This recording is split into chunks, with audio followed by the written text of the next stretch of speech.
हम चाहते तो बाड़मेर से आंदोलन शुरू कर सकते थे, हम चाहते तो आगे आंदोलन शुरू कर सकते थे, लेकिन हमने सोचा जैसलमेर के लोगों को पहला मौका देंगे। वो भाई कल ये महसूस नहीं करे कि भाई हमारा तो जैसलमेर आपने छोड़ दिया। जैसलमेर को छोड़ने वाले नहीं है, जैसलमेर हमारे दिल में रहेगा। शुरुआत जैसलमेर से करेंगे। इसलिए साथियों घबराने का नहीं, योद्धा कम होते हैं लेकिन उनकी वीरता, उनका जो साहस अच्छे को डरा देता है। इसलिए आप सब योद्धा लोगों, लड़ाकू लोगों, इसलिए हमें कोई भी ऐसा नहीं सोचना है कि भाई हमें ये तकलीफ होगी। इतनी तकलीफ भुगत के भी आप यहाँ पे आए हो। दूसरी बात मैं बताना चाहता हूँ कि बीएमटी के लिए जो हमने मुद्दे रखे हैं कि वह 10% हमें आरक्षण मिलना चाहिए।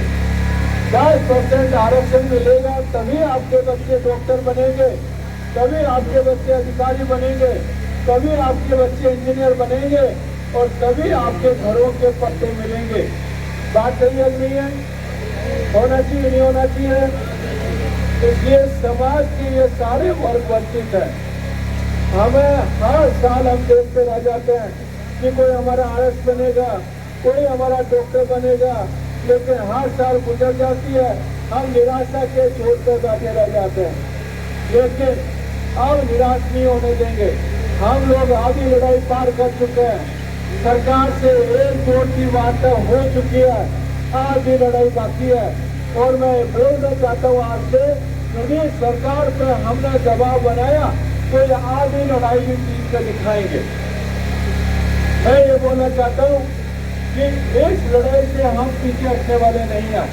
बार बार सरकार को हम लोग ये बता रहे हैं कि भाई आप ये सोचो कि हम लोग आंदोलन करना छोड़ देंगे, आप ये सोचो कि हम रुक जाएंगे।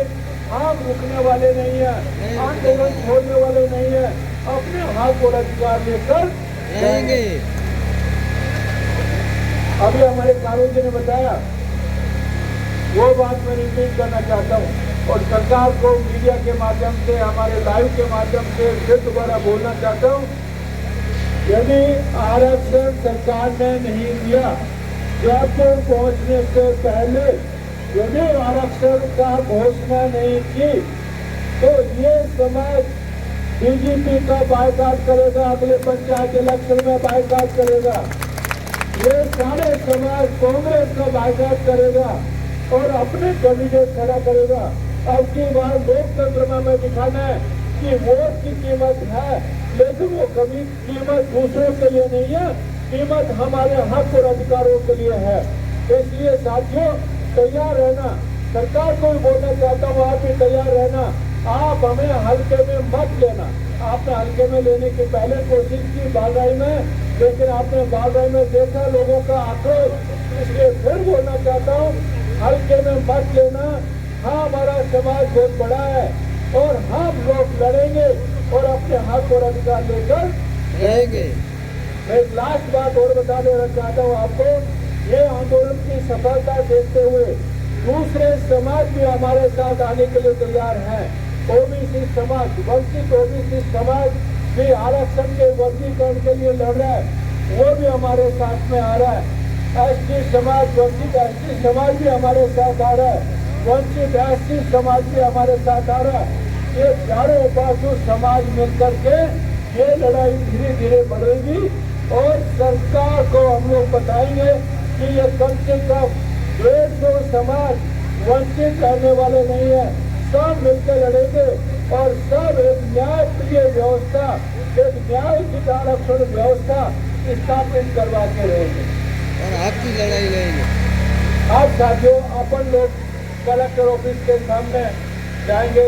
एक बात तो यह है कि रास्ते में अपने पीछे पीछे गाड़ियाँ होगी, कोई किसी को तकलीफ हो तो आप गाड़ी में बैठ सकते हैं, लेकिन पैदल चलेंगे तो ज़्यादा अच्छा रहेगा।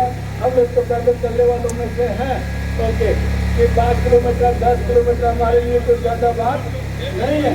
हम लोग पैदल चल सकते हैं लेकिन फिर भी किसी को कोई भी तकलीफ हुई तो पीछे पीछे अपनी गाड़ियां चलेंगी।